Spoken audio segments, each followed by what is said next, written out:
Welcome to Stories of Chazal. Here we have a story about a man who had two sons. One of them would do the mitzvahs. Specifically, he is very involved in the mitzvah of tzedakah. And one of them was not involved in tzedakah at all. And it seems from the story he may have not been involved in any mitzvahs. The one that was involved in the mitzvah, specifically the mitzvah of tzedakah, he ended up selling his house, everything he had, just to give out to the mitzvah of tzedakah, or mitzvah large. One time, on the day of Hoshana Rabbah, the holiday of Hoshana Rabbah, his wife gave him 10 coins, and she told him, go out, and I want you to buy for your sons something from the market, for the Yom Tov. So he went out to the marketplace, and he came across the tzedakah collectors. Now, the tzedakah collectors were very familiar with him. He was a big tzedakah giver. So they said to each other, hey, look, this is the master of the mitzvah. In other words, the master of the mitzvah of tzedakah.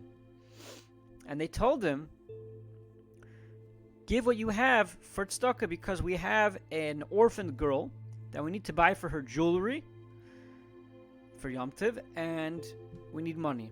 So he pulled out the 10 coins that his wife gave him, and he gave it to the tzedakah collectors. But afterwards, he was very embarrassed to go home, to come home empty-handed. He didn't know what to do. So he went to the shul, to the Beis HaKnesses, and he saw that the children were playing with the esrogim. Keep in mind, since it's the last day of the Yom Tov of Sukkah, Hoshana Rabbah, it's the last day of using the esrog. So the kids were playing around with the esrogim,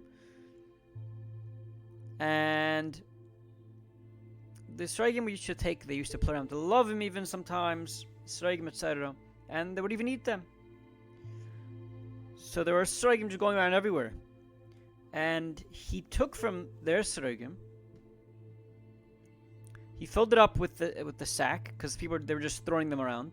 He filled up his sack. It wasn't considered stealing. It's not a discussion for now. And he filled up his bag, and he went off. He was still embarrassed of himself and his family about losing. He had no money left, so he just went off with the sack of esrogim, of these citrons they're called, and he traveled far, far away till he reached a country where the ruler of the time, the king, lived in.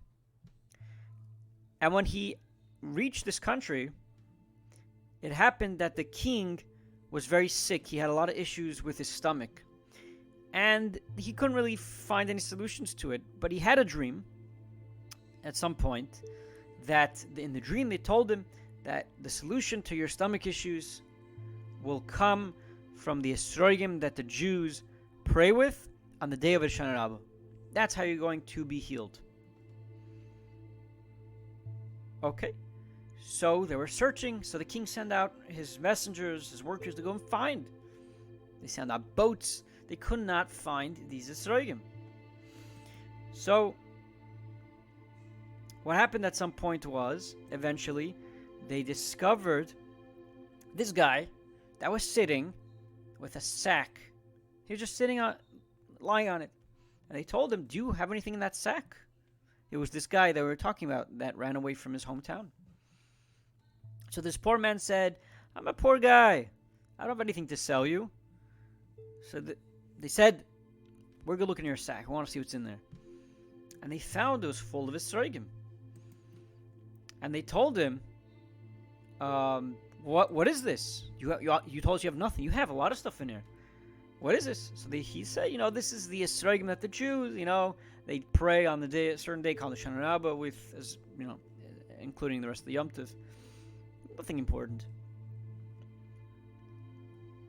So they decided to take this guy together with the sack and bring him to the king. The king took from it, and he ate from it, and he actually was healed. So they emptied out his sack of his srogim, and they filled it up with tons and tons of coins. Tons of money.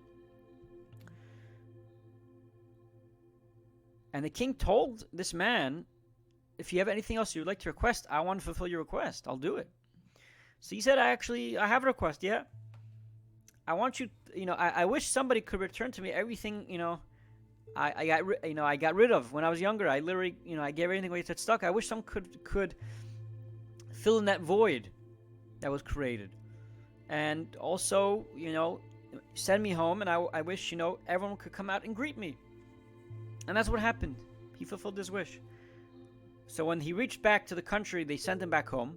They made a massive announcement that everybody should come out and greet this man. So his brothers came out, his kids came out to come greet him, his sons as well. And what happened was, when they came out to greet him, they came out by the river.